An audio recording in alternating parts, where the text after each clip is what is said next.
მოგესალმებით. დღეს და გუშინ აქ ძალიან ბევრი რამე ითქვა, მათ შორის ბევრი რამე დიდწილად გასცდა ამ კანონპროექტს და ამიტომ დასაწყისში ერთი-ორი სიტყვით მინდა იმ საკითხებზეც გავცე პასუხი განსაკუთრებით ბატონ სერგორატიანს და აკაკი ბობოხიძეს, რომლებიც გუშინ ძალიან მაღალი ენთუზიაზმით საუბრობდნენ იმაზე, რომ უმრავლესობა აღარ არსებობს. ყველას გასაგონად მინდა გითხრათ განსაკუთრებით იმ ადამიანების, ვინც დაინტერესებულია ხელისუფლების და კოალიციის დასუსტებაში. რესპუბლიკური პარტია არსად არ მიდის. რესპუბლიკური პარტია დააფუძნა ქართული ოცნება ბიძინა ივანიშვილთან ერთად, დააფუძნა იმ ღირებულებებისთვის, რომლის გამოც დაგიპირისპირდით თქვენ პირველი დღიდან 2004 წლის ზაფხულიდან მოყოლებული და დავრჩებით ამ ღირებულებების ერთგულად. ვიბრძოლებთ ბოლომდე ქართულ ოცნებაში იმისათვის, რომ ეს ღირებულებები იყოს მთავარი პრიორიტეტი გახდეს კანონმდებლობის ნაწილი და ქვეყანა იმ ღირებულებების მიხედვით იმართებოდეს. ადამიანის ღირსების, პატივის, პირადი ცხოვრების, ადამიანის თავისუფლების და დემოკრატიული სახელმწიფოს მშენებლობის და მე დარწმუნებული ვარ, რომ ჩემს მეგობრებთან ერთად ამ დარჩენილი 2 წლის მანძილზე ამ დღის წესრიგს ბოლომდე მივიყვანთ. ეს არის ყველაზე მთავარი და ყველაზე მნიშვნელოვანი, რისთვის შეიქმნა ქართული ოცნება. ის არავის გარშემო არ შექმნილა მხოლოდ იმიტომ, როგორც თქვენ გინდათ წარმოაჩინოთ. და მე მესმის, რომ ბიძინა ივანიშვილი არის თქვენი ყველაზე დიდი სატკივარი, ყველაზე დიდი წუხილი, ყველაზე დიდი დარდი, ტრაგედია, თქვენი ტრაგედიის, პირადი ტრაგედიების მიზეზი. მაგრამ ეს ვერ გამოდგება ვერაფრის კრიტერიუმად, იმიტომ რომ ჩვენ არ გავერთიანებულ ვართ მხოლოდ ქართულ ოცნებაში პირველად. ჩვენ წლების განმავლობაში სხვადასხვა ფორმატებში ერთად გებრძოდით.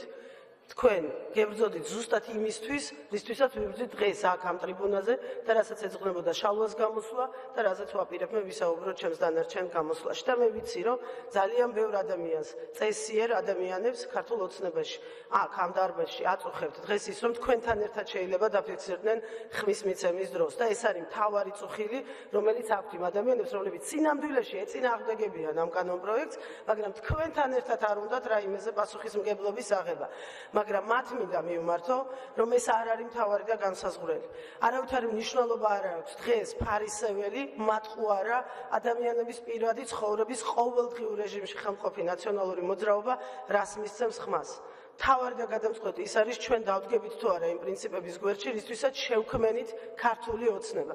და ქართული ოცნება შეიქმნა ზუსტად იმ კასრების წინააღმდეგ, რომელიც შემდეგ იყო აღმოჩენილი.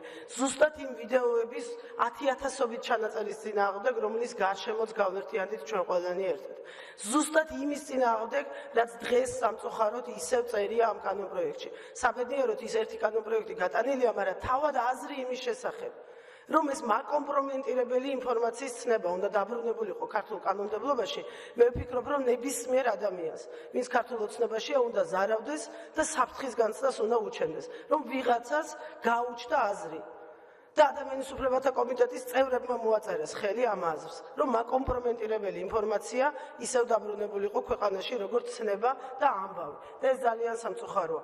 ამის წინააღმდეგ შეიქმნა ქართული ოცნება და ამისთვის ვიბრძვით დღეს ჩვენ აქ ამ დარბაზში და ამ ტრიბუნიდან. რადგან ეს ხდომა დაიწყო შეთავაზებებით, მე რა თქმა უნდა ძალიან შორს ვარ იმ შეთავაზებიდან, რომელიც ქალბატონმა ეკამ გააკეთა, იმიტომ რომ ეს სრულიად სხვა ამბავია და კიდევ უფრო დიდ ექსტრემში გადავარდნა ამ ამბის, მაგრამ მეც ამაქვს შემოთავაზება ამ ვითარების ჩაცხრობისთვის, დრამატიზმის მოხსნისთვის და ნორმალურ კალაპოტში გადატანის და ამასთანავე პირდაპირი პასუხია ეს შემოთავაზება იმ ვეტოსი, რომელიც პრეზიდენტმა დაადო ჩვენს კანონს რამოდენიმე ხნის წინ. პირდაპირი პასუხი. პრეზიდენტმა ვეტოში გავიხსენოთ რა გითხრა. პრეზიდენტმა გითხრა, რომ სასწრაფოდ 1 დეკემბრამდე განსაზღვრეთ პრინციპებიო და შემდეგ გონივრულ ვადაში უკვე გაწერეთ ამ პრინციპის რეალიზება. ჩვენი შემოთავაზება ძალიან მოკლეა, სულ პუნქტიან კანონპროექტს თავაზობთ, როგორც კონსენსუსს თუ ამაზე შევთანხმდებით და ის ასე ჟღერს. საქართველოს პარლამენტმა 2015 წლის 1 მარტამდე უზრუნველყოს სათანადო საკანონმდებლო ცვლილებების განხორციელება, რათა 1 ივნისიდან უფლებამოსილმა სამართალდამცავმა ორგანოებმა კანონით გათვალისწინებულ შემთხვევებში ელექტრონული კომუნიკაციის საშუალებების მეშვეობით გადაცემული ინფორმაციის ყოველი ფარული მიყურადება ან ჩაწერა მოახდინონ მხოლოდ აღმასრულებელი ხელისუფლების გარეთ მყოფი სახელმწიფო დაწესებულების მიერ ელექტრონული ავტორიზაციის შემდეგ. ანუ მოკლედ რომ ვთქვათ, ეს იმას ნიშნავს, რომ პრინციპს ვიღებთ, რომ გადის გარეთ აღმასრულებელი ხელისუფლების სისტემიდან, შესაბამისად შესს-დან ეგრეთ წოდებული გასაღები, ანუ სინამდვილეში და იურიდიულად რო ვთქვათ, ელექტრონული ავტორიზაციის უფლება. მეორე, პერსონალური მონაცემების დაცვის ინსპექტორის მიერ განხორციელდეს მუდმივი და ეფექტური მონიტორინგი კანონით გათვალისწინებულ შემთხვევებში ელექტრონული კომუნიკაციის საშუალებების მეშვეობით გადაცემული ინფორმაციის ფარული მიყურადების და ჩაწერის სისტემაზე. სულ ეს არის, რასაც ითხოვდა ჩვენგან პრეზიდენტი ვეტოში და ჩვენ გთავაზობთ, კიდევ ერთხელ ვამბობ, თუ შეთავაზებების სესია გვაქვს, რომ მივიღოთ პრინციპი დღეს დავადასტუროთ კიდევ ერთხელ ის, რაც ვთქვით აგვისტოში, რომ გასაღები გადის შინაგან საქმეთა სამინისტროდან და უკვე ამის პროცედურულ უზრუნველყოფაზე ვიზრუნოთ გონივრულ ვადაში. კიდევ ერთი საკითხი, რომელსაც მინდა რომ შევეხო, არის ეს გახანგრძლივება ის რაც მოხდება, იმიტომ რომ ყველა პროექტში 1 მარტი არის როგორც მინიმალური ვადა იმისათვის, რომ სისტემა ამუშავდეს. ბატონი ვახტანგის პროექტშიც ესეა და მეორე შემოთავაზებულ კანონპროექტშიც ესეა და ყველა დამეთანხმება, რომ ხვალ ეს სისტემა სხვა რელსებზე ვერ გადაეწყობა. ამას რომ დრო ჭირდება, ეს ეწერა პრეზიდენტის ვეტოშიც და ეს წერია ორივე კანონპროექტშიც, რომელიც შემოთავაზებულია იმის მიუხედავად, რომ სხვადასხვა სისტემებს გვთავაზობს ეს კანონპროექტი.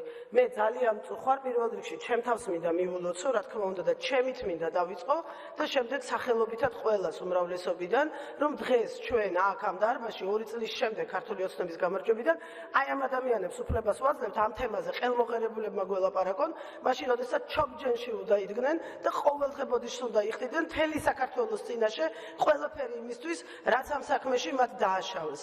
ყოველი დღე მათი არსებობის ხელისუფლებაში იყო დანაშაული, ყოველი დილა და ყოველი ღამე სწორედ ამ კანონმდებლობასთან მიმართებაში და ჩვენ ყველამ ერთად ჩვენც ალბათ დავაკელით ვცდელობა, რომ აქამდე მოვედით, უფლება მივეცით ამ ადამიანებს, რომ დღეს ამაყად ხელმოღერებულები აქეთ ჩვენ გვიკითხავდნენ მორალს და გვასწავლიდნენ, როგორ არ უნდა მოусმინოთ ერთმანეთს.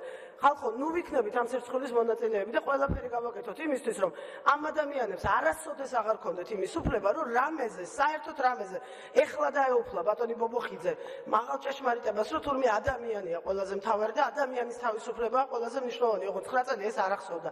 ჩვენ სულ გვახსოვდა, მანამდე 9 წელიც, იმის წინა 9 წელიც გვახსოვდა, იმ დღიდან, როდესაც ეს ბრძოლა დაიწყო საქართველოს თავისუფლებისთვის, საქართველოს მოქალაქეების თავისუფლებისთვის და ნუ გადავუხოთ ამ გზიდან, იმიტომ რომ ეს არის ყველაზე მთავარი.